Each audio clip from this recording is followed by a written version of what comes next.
Hi friends, my name's Jordan and you're watching Criminal Crafty. To get it right, trying to find some balance in my life. I never really put up a fight. Hi everyone, so this is part 3 from the Brian Laundrie and Gabby Petito case recap video. I hope you enjoy it. Thanks for being patient with me as we're on the road traveling right now.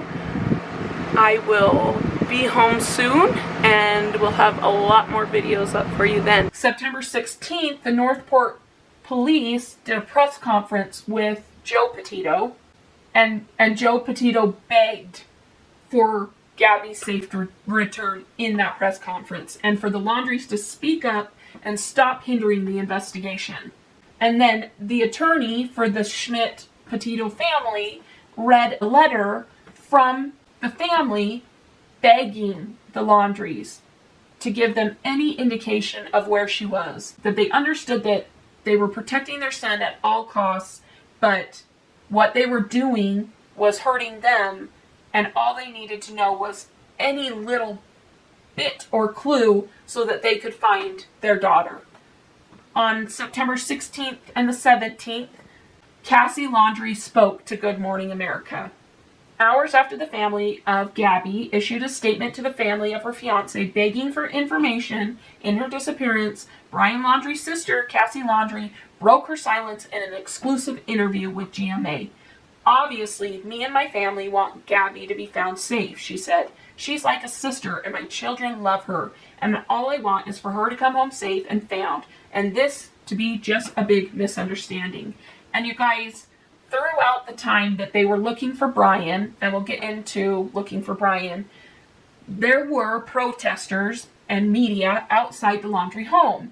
And the protesters' job was to put pressure on the parents to speak. And there were very close times that they almost got the parents to speak, but they ended up going to Cassie Laundrie's house, and they did the same thing there, where they yelled at the house. And Cassie ended up coming out and talking, and she said that her parents don't talk to her anymore because her lawyer advised them not to talk to her, and that she felt like she had lost her whole family, and that she was grieving for Brian and for Gabby. And, you know, I believed her in a lot of what she had to say. But after that, the protesters went away and never came back. And that was the thing that they kept pushing with the Laundries: come out and talk and we'll leave. And that's exactly what they did with Cassie. She came out and talked, and they left. All that anybody wanted at all from the Laundrie family was for them to come out and speak. Even if it was just to come out and say, please help us find Brian, please help us find Gabby. They didn't have to come out and expose their son or tell anything they knew. They could have come out and said that and without implicating their son. So on September 17th, in Moab, Utah, there was a double homicide that happened around the time that Brian and Gabby were in Moab, which is what I referenced earlier. With one of the women worked at the Moonflower shop, and they had been out camping and had made comments to friends that there was a creepy guy out there, and if they didn't come back, that people needed to go out there and look for them. So they had gone out to camp, and their bodies were found the next day. And so there was a lot of speculation that the night that Brian was put into a hotel, he wasn't with Gabby, and so he could have been the one to do it. Now it's come out that it was someone else that did it, and it has no relation to the Brian Laundrie case. And the double homicide that I'm talking about is the Crystal Turner and Kylan Schulte case. So if you want to go look that up, it's a pretty crazy and sad case in my opinion. On September 17th, that was the day that the Laundrie family reported Brian as a missing person. Brian had left, I believe, on the Monday and gone to, and I could be wrong on that, but I believe it was the Monday, and had driven their Mustang to the Carlton Reserve, and he never came home. The 17th, the police came to talk to them, and that's when they notified the police that Brian hadn't come home. So it had been 5-6 days that Brian had been missing, and they hadn't notified the police. In my opinion, they knew what Brian, and this is alleged, they knew what he was going out there to do, and they knew where he would be, and so they gave him enough time to do it, and then notified the police. So then at that point, the police started a manhunt, and it became a nationwide manhunt. They were looking for him on the Appalachian Trail, which is a trail that he would hike and live off of a lot. He had a lot of experience living in the outdoors. They looked for him in different countries, in Mexico. They looked for him in California. There were people that said that they ran into him. There were so many sightings that weren't at that reserve that people thought was Brian. And so it was a lot. There was a lot that came in. So on the 17th, they reported him missing. The police said the Laundrie's attorney contacted authorities Friday because the family wanted to discuss his disappearance. They claimed they had not seen Brian since Tuesday. So sorry, it was Tuesday that they hadn't seen him. I think they originally had said Monday, and then they rearranged the dates and then said Tuesday. But regardless, it had been 3 days since they had seen him, and then they filed a missing persons report, and it was only because the police talked to them. And apparently Bertolino had communicated that with the FBI, but didn't communicate it with the police, the Northport police. So the Northport police didn't know that he was missing. They thought that he was still at home. The police removed items from the Laundrie's house to assist in the search for him. According to his attorney, Steve Bertolino, and authorities said on Twitter that it was the first time the Laundrie family had spoken with them in detail about the case. They reiterated that Brian is a person of interest in Gabby's disappearance, but they are not currently working a crime investigation. On September 18th, dual searches for Gabby and Brian Laundrie was happening.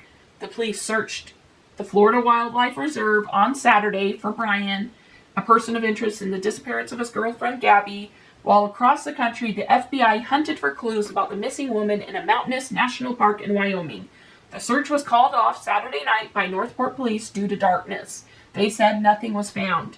Meanwhile, the FBI in Denver said Saturday the agents were conducting ground surveys at Grand Teton National Park in Wyoming with help from the National Park Services and local law enforcement agencies seeking clues to Gabby's disappearance. Her last known contact with family members was the national park known for its mountainous terrain.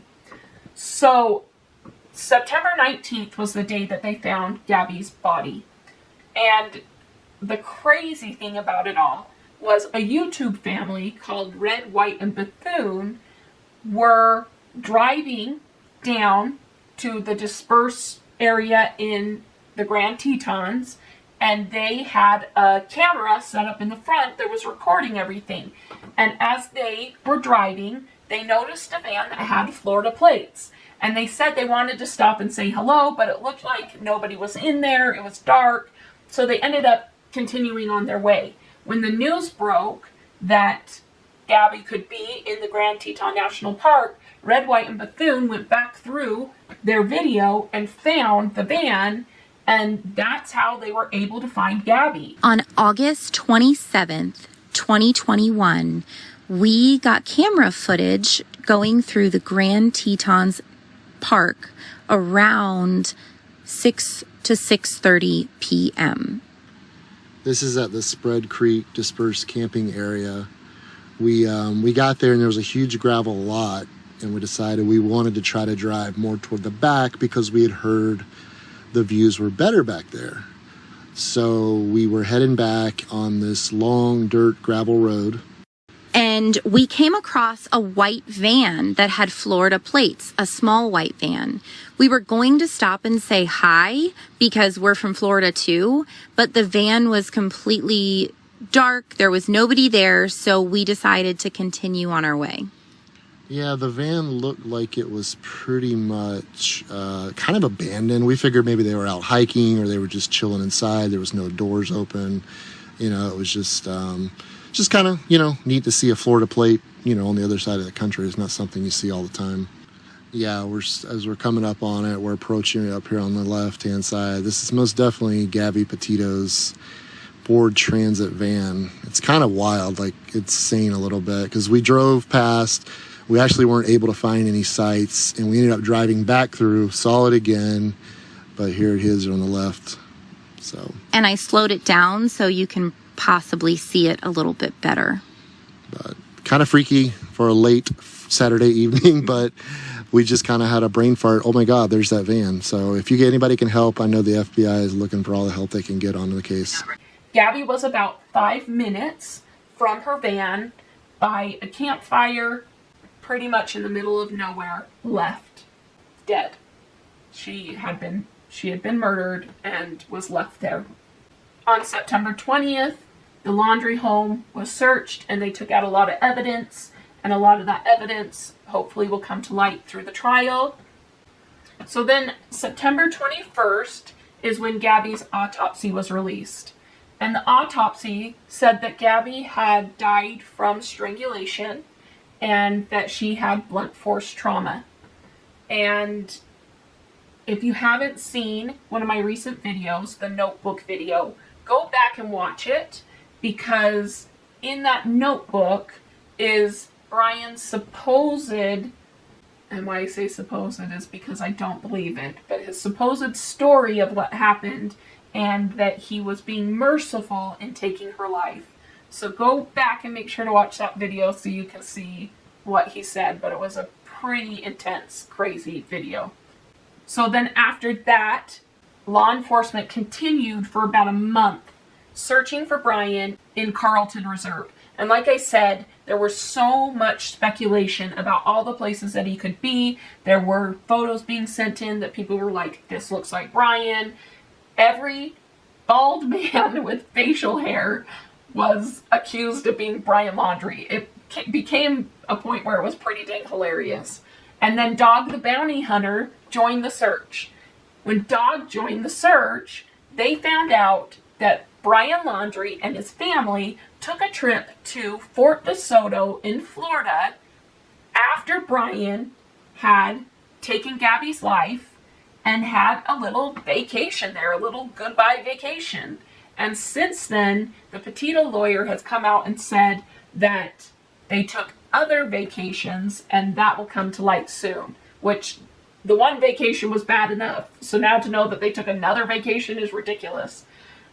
But they searched for Brian for over a month, spent millions of dollars. A few days before the end of the search, they asked Christopher Laundrie to go out with them and show them some of Brian's favorite spots. So Christopher went out and they didn't find anything and they went home. Well, a few days later, they ended up opening up the reserve, and that day, Roberta Laundrie and Christopher Laundrie decided they were going to go out themselves. They called the police and let them know that they were going to be out there. So a few police officers came out and they walked a good 15 feet or so behind them just to be there with them as they were looking. But there was a cameraman from a news station that followed them around, and they took about 30 minutes. Christopher Laundrie zigzagged in and out of brush and just happened upon a bag of Brian Laundrie's that had a notebook and a bunch of other things in it. And they ended up taking that bag and gave it to the law enforcement member that was there. And the law enforcement members had just found human remains. And he let them know that they found human remains and sent them home. And one of the big things that's been hard on everybody is the Laundries never showed any emotion. Even at that point when they found him, there was one point that Roberta reached over and kind of wiped Christopher's eyes. And I don't know if it was real or not. I would hope it's real. But other than that, there was never any emotion shown from them. And their lawyer, Bertolino, says that when they were out in public and when they were with him, they showed emotion to him and they were really upset and having a hard time and all of that. But to not see that emotion and to not talk about anything or to come out and plead or do anything, to stay silent, was very baffling to a lot of people. So they ended up doing an autopsy on Brian. They said that Brian's remains had been underwater that were about calf deep, maybe. And that's why they didn't find it sooner. So by the time Roberta and Christopher went out there, the water had receded and they were able to find everything. But they said that he died by self-inflicted wound to the head. But he ended up having a notebook next to him that they found. And for the longest time, we waited patiently to know what was in that notebook. And it was released recently, like I said earlier, and it is crazy. It's him confessing to doing it, but he also tells the story of how it all happened, and that he felt like he was mercifully taking her life because that's what she wanted. And you guys, it's crazy. That's all I can say. It is crazy. So make sure to go back and watch that. So yeah, you guys, that was kind of the gist of the whole story. And there's been things since then. The Petitos are suing the Laundries for not telling them where their daughter was, for blocking them on Facebook and calls, for staying silent, for putting them through more heartache and pain. And they also are suing Brian Laundrie's estate. So that's kind of been in the public eye lately, as well as the notebook that was released, as well as the letter that Roberta wrote to Brian. We know bits and pieces of it, but we haven't heard the whole letter. But according to the Petito's lawyer, all of that is going to come out soon. And we're just waiting for the trial that's supposed to happen next August 23rd of 2023. There is a chance that the Laundries will file some more dismissals, so we'll wait to hear what happens with that. But as of now, they're proceeding to the jury trial unless something else happens till then. So tell me what you guys think. I know that a lot of you have heard this story. I know it's been a very public case, and a lot of people were honed in on it and watching every day to see what happened. And honestly, for me, it was kind of what got me started in doing my true crime videos. I've always been a fan of true crime, and I've always wanted to have a YouTube channel doing it, but it wasn't until that case that I went, okay, I can do this. I'm going to do this. So I hope you guys enjoyed this video. Please comment down below your thoughts. Tell me what you think about the case. Tell me whether you think that the Petitos are going to get their jury trial. Just comment down your thoughts. Please, please, please make sure to be nice in the comments. I am all for a constructive conversation that is not bashing and mean. And please make sure to subscribe so I can continue to do this and get videos out more often. And until next time, we'll see you later. Bye. Trying to find some balance in my life. I never really put up a fight, and now I'm losing sleep. What if I lost touch? What if I'll never get it right? I try to follow my heart, but I lost it somehow. Wish that someone could say it'll all be okay. Just listen to me as I say. Listen to me as I